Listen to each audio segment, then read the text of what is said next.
m'appelle Christophe Nancé, j'ai 59 ans.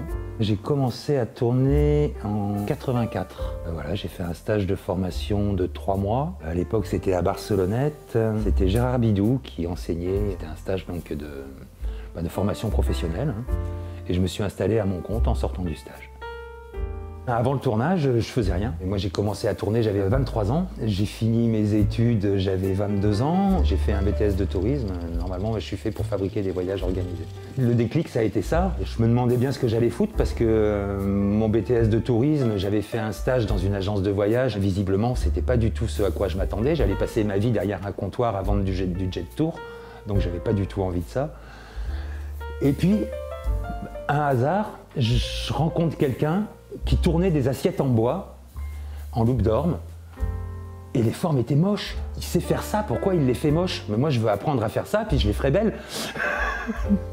Et du coup, j'ai trouvé un endroit pour apprendre le tournage. Et là, ça a été le déclic immédiat, quoi. En fait, j'ai fait beaucoup d'ébénisterie avec mon père. Mon père était ébéniste. Mes vacances scolaires, je bricolais beaucoup avec lui. J'ai eu un contact avec le bois tout petit. Quand je suis rentré en stage de tournage, je savais déjà faire une queue d'aronde, je savais faire un meuble simple, je savais travailler le bois, je savais me servir d'une toupie, je savais me servir d'une raboteuse. Je pensais faire beaucoup de restauration de meubles avec mon père, parce que mon père ne savait pas tourner. Donc on avait besoin de tourneurs pour refaire des éléments tournés dans le mobilier ancien. Donc ça, c'était une partie de la motivation. Et puis la motivation cachée, c'était d'arriver à faire des belles assiettes. Et puis dès que j'ai mis le doigt sur un tour, là j'ai compris que j'allais vraiment m'éclater et que la restauration, non, j'en ferais pas, quoi. J'avais une tante qui était artiste peintre, la sœur de ma mère. Ma mère était antiquaire, donc j'ai toujours vu des beaux objets, des beaux meubles, de la peinture. J'ai baigné dans un milieu artistique, un milieu sensible à l'art, sensible au beau, dans la nature. Donc j'étais dans les Préalpes au-dessus de Grasse, dans les Alpes-Maritimes, dans les années 60-70. C'était pas comme aujourd'hui, c'était la vraie nature. Il y avait les troupeaux de moutons, les animaux dans la forêt, il y avait les oiseaux. Et j'ai grandi au contact de la nature, et, du beau de la nature et du beau de l'œuvre humaine. Mon univers, mes inspirations, c'est la nature avec un grand N. En fait, c'est la création. Donc, je ne suis pas religieux, mais moi, je crois en quelque chose qu'on pourrait appeler la conscience universelle, qui englobe l'ensemble de la création. Des êtres vivants et des êtres inertes ou qui ont une vie qui n'est pas perceptible.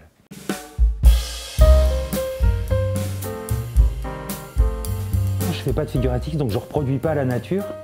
Moi, ce que j'essaye de mettre en avant, c'est justement ce qui est impalpable dans la nature. Enfin, ce que je ressens comme de la nature et qui est impalpable, donc c'est l'esprit. Ma création actuellement se divise plus ou moins en 2 pôles. Il y a ce que j'appelle les chimères d'un côté, qui sont des pièces plutôt organiques, et de l'autre côté, les empreintes, qui sont des pièces plus spirituelles. Mais toutes sont symboliques, c'est ni figuratif ni abstrait.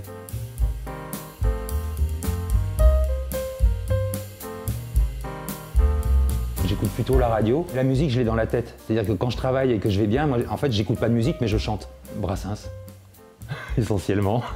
Donc là, j'enlève l'écorce. Et puis,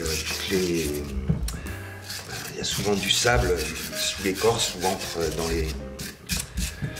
dans les interstices, parce que la bruyère, c'est jamais de forme très régulière. Celle-là, elle est assez régulière.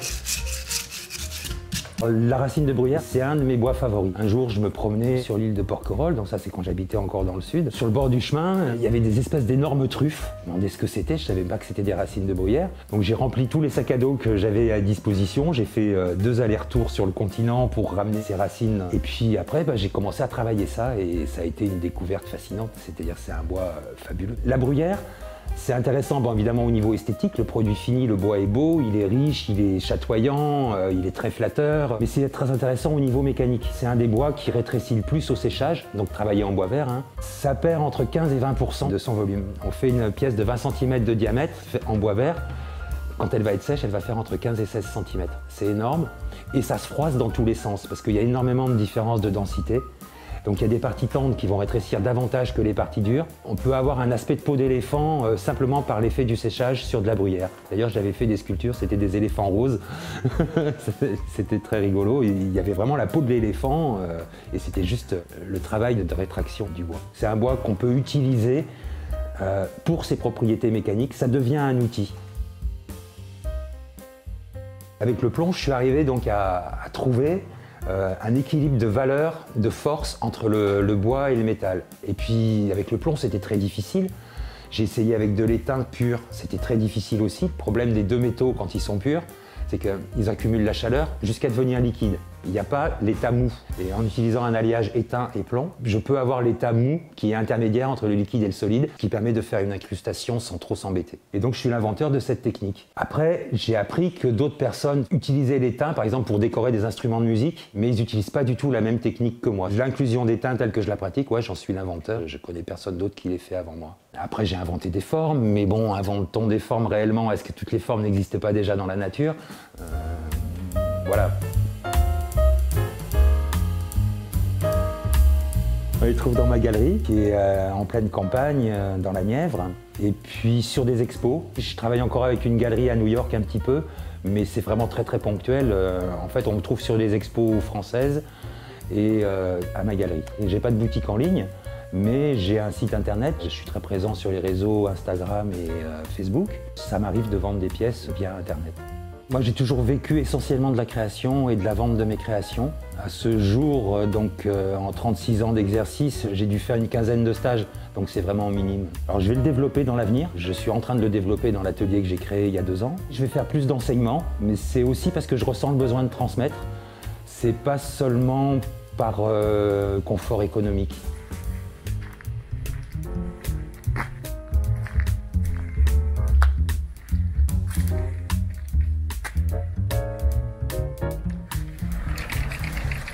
Bonjour, bienvenue. Donc vous êtes venu visiter mon atelier, c'est ça? Voilà, donc je vais vous présenter un peu tout mon matériel. Rentrez, je vous en prie, je vais fermer la porte parce qu'il fait froid. Voilà, donc ça c'est l'atelier qui est principalement consacré au tournage, avec 3 tours. C'est un atelier donc, où je fais mes créations et aussi où je peux enseigner. Donc voilà, ça c'est un tour très important pour faire les grosses pièces. C'est un tour anglais qui a un design très particulier. Le banc est décalé par rapport à l'axe, c'est le DB36, bref c'est mon chouchou. Ensuite, on a le vieux Woodfast qui date d'avant les tours à variateur électronique. Hein, donc c'est un tour à 4 vitesses qui rentre dans sa 28e année et qui m'a jamais montré la moindre défaillance. J'ai acquis ce tour en fait pour pouvoir enseigner. Parce que donc je fais des stages de perfectionnement pour les tourneurs qui veulent apprendre à tourner de manière non traditionnelle et surtout à transformer leur tournage en sculpture. Donc ça ne s'adresse pas aux débutants, ça s'adresse à des gens qui ont déjà un minimum de parcours dans le tournage. Moi je dis que le niveau minimum requis, c'est de savoir tourner un bol. Dans cet atelier-là se passe le tournage et les sculptures de grand volume. Et puis après, il y a l'atelier à côté. Donc vous avez vu toutes mes gouges qui sont, je m'en sers de 4, mais j'en ai au moins 50 parce qu'on pense toujours qu'on aura besoin d'un outil, même si on s'en sert quasiment jamais. J'ai créé l'ouverture pour accéder à l'autre atelier. Et ici, c'est l'atelier de sculpture, donc avec les flexibles, les gouges de sculpture, tous les outils rotatifs de différentes sortes, la collection de tronçonneuses, les mini-meuleuses, voilà, ça c'est un flexible avec du ponçage, avec un tampon ponceur, les fraises qu'on peut mettre dessus, ça c'est des fraises râpes, enfin bon, il y a tous les outils possibles, imaginables, voilà. Donc cet atelier est relativement récent, ça fait 2 ans que je suis dedans, et puis avant je travaillais dans un espace qui faisait à peine la moitié de cet espace, donc j'avais pas beaucoup de place pour moi au milieu de tous les outils. Il n'y avait pas de marchand de matériel de tournage. Il y avait une seule boîte à Paris qui s'appelait Guignard et Millon qui vendait des outils forgés, qui étaient les premiers outils en acier rapide avec Fortor. Donc ça, c'était les premiers outils en acier rapide. Moi, quand j'ai commencé, j'avais des outils en acier fondu avec un tour en bois, des courroies dans tous les sens. Il y avait 2 paliers en bronze et il y avait une petite vis derrière qui était creuse avec une bille et l'axe appuyé contre la bille et tu réglais le jeu de l'axe en vissant ta vis en cours de tournage, quoi. C'était pas des tours faits pour creuser, quoi.